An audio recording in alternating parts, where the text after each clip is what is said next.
Alright guys, I've had a few requests to make this video and I was a little bit reluctant to make it because I just didn't have the time or effort and ambition to make it, but I figured, you know what, enough people have asked and I'm just going to do a quick and simple tutorial on how to wire this thing up, and it's pretty simple. So I did a video on how to put it together.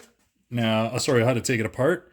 So follow that video on how to take everything apart. Take your dumper, set it aside, take your cab apart, set it aside, take this plate off, set it aside, and what you're left with is the internals. Now, what do we need to do to change? Well, alright, so before we get into the truck itself, I wanted to draw up a little bit of a diagram here so you can understand how everything is connected. Now, I'm going to use some markers here, red and black, for your power wires, and then just a thin black line to show you where some of the connections lead to. Now, in the truck, there's going to be two different motors. There's a motor for the drive wheels, and then there's a motor for the lift on the bed. The other thing that it's going to have is a servo at the front. Now, to connect all of this and make it run, you're going to need a few items. Number one, you're going to need two ESCs that are up to 3S capability. You're going to need a receiver and a remote. So you can get one of these types of guys. Okay, it doesn't have to be this one. It could be the cheaper version, which is the FlySky IX6 or something like that. Anyways, there's different models. You choose what you want. You need at least 3 channels. Okay, so 3 channels minimum. So 3 channels. Now, to connect all of this, there's going to be some power wires coming off of each motor. So each motor is going to have a negative and positive. Now the colors really depends. In this particular truck, there is a red and black coming from the motor that drives the wheels. And this will go to the ESC. All right. And those two will connect to the blue and yellow wires. Okay, so blue and yellow, doesn't matter how you connect them, you could always reverse, but you're gonna have blue and yellow like that connecting. Now, how do you connect them? You can solder it together. You can connect some JSTs and then connect them if you want to have the ability to disconnect at any point and do some work or whatnot. It's up to you how you want to do that. The other motor, I believe, is like blue and black or purple and blue, something like that. But essentially, it's the same thing. You're going to run a red wire there, or the blue and purple wire to the ESC. They're going to connect to the blue and yellow wires from the ESC. Now, the ESCs, so you know, have 4 wires on them. A red and a black, and a blue and a yellow. These could be any color. These could even be black and red. You'll have to make sure you know which ones go to the motor and which one goes to the battery. Now, the other thing you need to understand is these red and black wires on each ESC need to go to the battery. So we'll run a red from each one to one side of that connector. So you're going to have to get some sort of a connector that'll grab all the reds, and then you're going to need one for the negative that connects to the other side. From this point on, you'll have a black wire going to the black and a red wire going to the red on your battery. What type of connector you have on your battery? Totally up to you. Some of them come with a Dean's connector already. You can cut that off, and when you do cut it off, cut one at a time. Don't cut both at the same time because you'll find out how electricity works real quick. You can get these XT30s or you can get XT60s and solder them on if you're up for that. This is what an XT60 looks like. It's a little bit bigger than the XT30s. As you can see, there's the difference. They're about a quarter of the size maybe. All right. Up to you, the size of the battery. The battery tray, I think, will fit maybe a 2200 physical shape. Now, the other thing we need to worry about before we go to the servo in the front, because the servo from the front is real simple. There's 2 servo wires coming off of each ESC. So those servo wires, right, there's 3 wires that come out. They will go to different channels on here. For the lift, it could be any channel that is 5, 6, 7, 8, 9, 10. This one has a 10 channel solution, but you can run it on channel 2. You can run it on channel 4. Channels 1 and 3 are usually reserved for steering. Okay, and the reason why I say that is this is channel 3 for your throttle. This is channel 1 for your steering. So if you're driving like this, you can do that. If you want to have it all on the same side, this is channel 4 going side to side. And you can use this for the lift if you want, channel 2. All up to you. You can use a switch to do your channel, or the lift can be one of these guys here, a rotary or a slide like this one. All up to you. Now, you're going to send the front one to channel, let's say, channel 4. Okay, that's the lift. From the ESC that goes from the drive motors, right, from the wheels, that one will go to channel 3. So we have all this set up. Now, there's a caveat.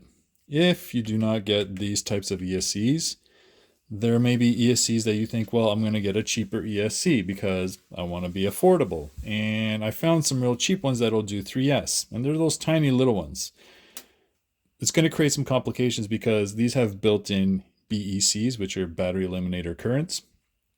And what that does is when you have a BEC built in, it allows you to run the servo and the motors all at the same time. If you don't have a BEC and you start driving, right, or using the motors, the servo won't run. So one of the things to keep in mind here is to check to make sure your ESC has a built-in BEC.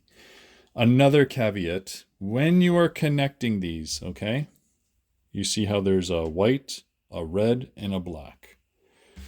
This one has a white, a red, and a black, but I disconnected the red. So when you are connecting multiple ESCs together, you need to remove the red wire on all the ESCs except for one. Okay, so that one will provide the power to the receiver, and the receiver will take that power. It doesn't need it from all of them. It'll create issues. So to keep it simple, make sure you take only one, and let's say the first one has the red wire connected, but this one you'll tuck the red wire back here. Okay, makes sense. Let's move on to the servo. The servo will connect to channel 1. Make sure the white wire is facing up so that when you have your servo, your receiver facing up, the white wire is up and it looks like this. Okay, the black is always on the bottom row and the white is on the top, whatever's facing the top. Okay, that's how you do it. This will connect to a Dean's connector or however, so whatever connector your battery has, okay, that'll be here. This will be on the other end. And then this is how you connect your power to the battery. The battery will then start these guys up. There's little switches here, so you can run these on the outside, flick one on, and it gives them power. If you turn them off, there's no power. The last thing before we go look at the actual model, there's some jumper pins here.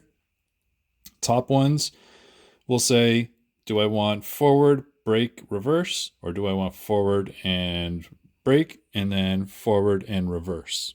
Okay, so if the jumper's on the left side here covering the first 2 pins, it's going to be forward, brake, reverse. If I move it over to the other side, it'll be forward and brake. If I take the jumper out completely, it'll just be forward and reverse. Also, battery type. If you're running lipos, make sure the jumper's on the left. If you're running nickel metal hydride, move it to the right. That is, in a nutshell, how it all works. And we'll look at the model now and see what needs to be disconnected and what needs to be connected. Now that you've taken the whole truck apart, I made a video about that. Here's the layout of the truck. There's a circuit board that goes in here. I ripped this out already. Just cut the wires. So here are the wires for the motors. There's a blue or purple and red for the lift motor for the bed. There's a red and black wire that comes from the motor for the rear axle. This rear axle, or the rear axles, plural, all four wheels drive at the same time. There's no differential to have the left turn slower and the right turn faster if you're turning left. All four tires move at the same speed. There's nothing that stops them from being independent. So, what do we need to do?